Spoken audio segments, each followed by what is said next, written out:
Living on the Ceiling. Bit of Blancmange for you Friday afternoon. We played that because they've got a brand new album out. It's called Unfurnished Rooms. And to tell us more, we've got the one and only Neil Arthur on the line. Hello, Neil. How are you doing, mate? Not too bad at all, Terry. Thank you very much. Yeah, welcome back to the show. It seems that we have you on every year. You're so productive. A new album every year. Who else does that? Well, I don't, I don't know.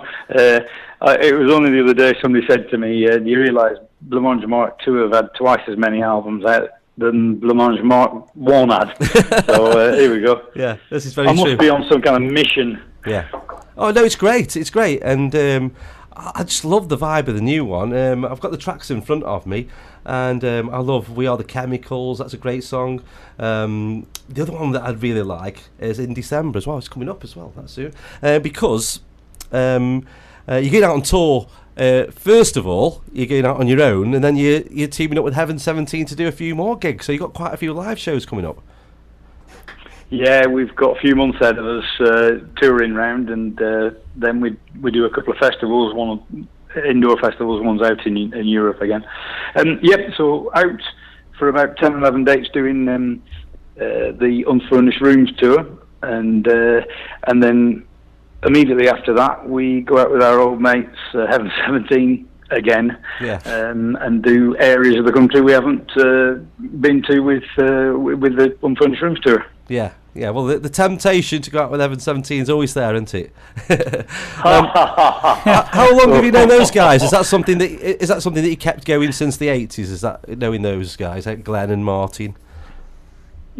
Well, particularly, I know both of them, of course, but I had a big long gap away from the pop music or electronic music.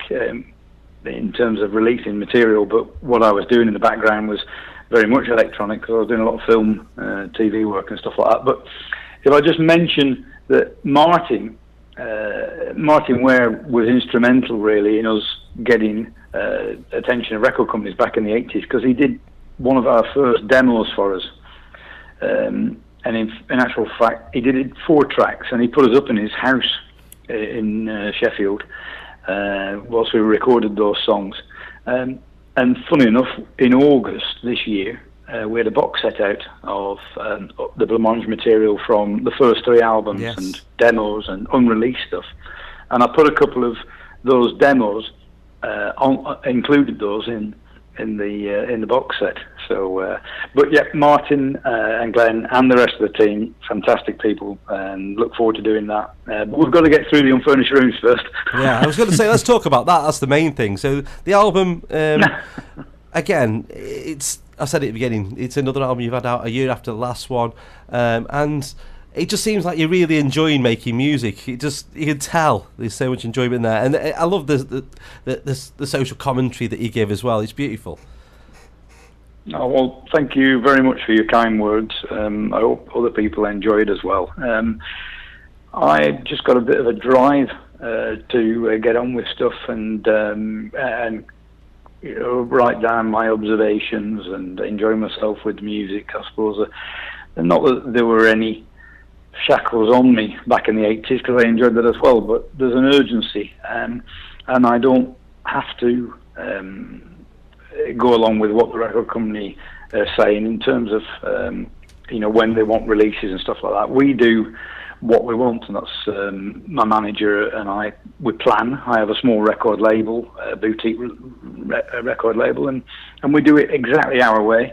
I'm not thinking about singles or anything like that. I just record music and we sequence it, and if there's enough for the album, we go, yep, that's time, let's get on with it. And and I've got all these side projects going. They're not even side projects. To me, they're as important as Blancmange's.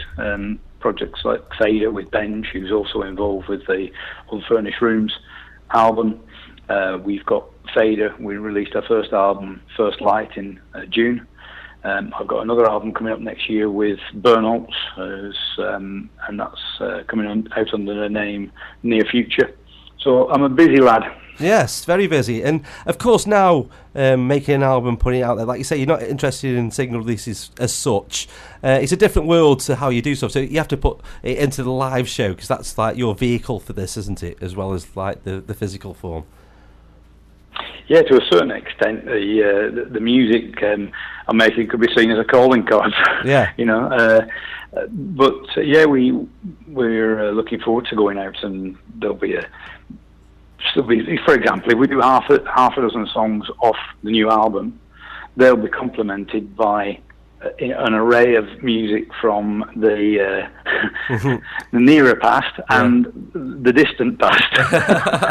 So, I love that. People coming along to our shows, and you will get We Are the Chemicals from Unfurnished Rooms, but you'll also get Living on the Ceiling and maybe Blind Vision and Feel Me. I don't want to give too much away, but we won't disappoint, I hope. I know. I went watch. Have you ever heard of a band called the Blue Tones, who were around in the 90s?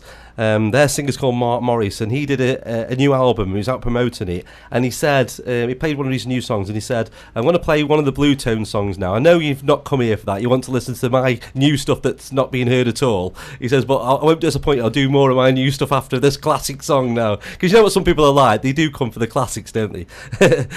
When you get, sorry, come. Go on, carry on. Sorry, when.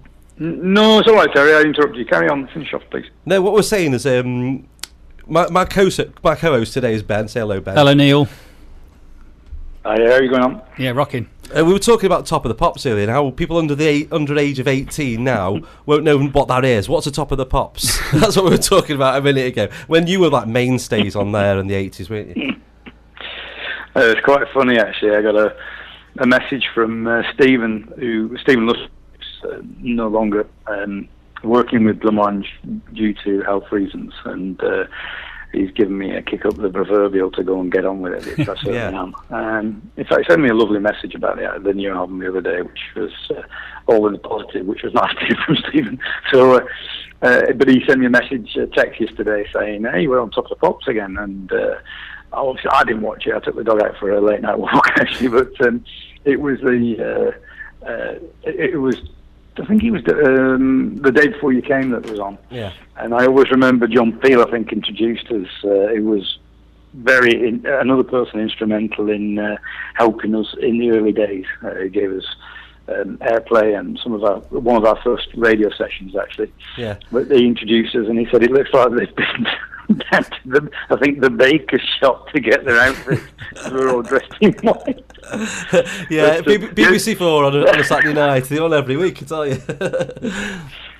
It was a big thing to get on Top of the Pops. Yeah. Records sold in. That was a huge vehicle. If you could get obviously your radio play, but if you got a Top of the Pops, it was a big thing for, particularly if you're involved in making pop music, which is what we enjoyed doing for a period of time, For sure. We've got Ben asking you a question. Then I want you to choose a song off your new album that we'll play after. So you can pick the song now, and then I'm going to get Ben to ask you the final question. So what song should we play? Why don't you play We Are the Chemicals? Okay, well, I'll set that up. So Ben, if you want to Hi, Neil. I've just so I dabble a bit in doing electronic music and music production, and I've constantly got this internal conflict between hardware and software. And I'll find myself, I need to turn knobs and push faders and press keys. And that'll last maybe a year, and then I'll go, I want to get some software for my laptop and stuff. So my question is, obviously your earlier stuff is clearly hardware and it's analog. Do you dabble much in kind of, I'm not getting too technical, but kind of like production studio bits like Ableton and stuff like that, or not? Yeah, I do. I use both, and the thing is, the material on the new album is a mixture of what we're discussing now, using a DAW system like Ableton. Half of it was written on Ableton and the other half on Logic. But it's a mixture of VST instruments, but in fact weighted heavily in favour of old analog synths, which was brought on board when I had the fortune to kind of team up with Benj to finish off the album. We replaced a lot of the VSTs with the real deal, and it was great fun. So, because as I mentioned earlier, to Terry about the album I'd done, Fader album, First Light, that is all analog, everything on it. So there are often problems with with modern technology, for all the kind of great things it brings along. The best thing I found is not to fiddle with the damn thing, and don't plug it into the internet, whatever you do. So my computer in the studio is not connected to the internet. You do not want that. Magic. Thanks, mate. Neil, it's been an absolute pleasure. Good luck with the album, and we'll catch you on one of the tours, whether it's the album or the Heaven 17 one in the next couple of months. But it's always a pleasure talking to you. And next year we want another album. Is that okay? There will be one. Whether it's a Blancmange one, I'm not sure, but you've certainly got the near future one, and there's plenty of ideas in the pipeline already. You're a legend. Thank you very much. This is We Are the Chemicals from the new album. Thank you very much, Neil Arthur. Thank you very much.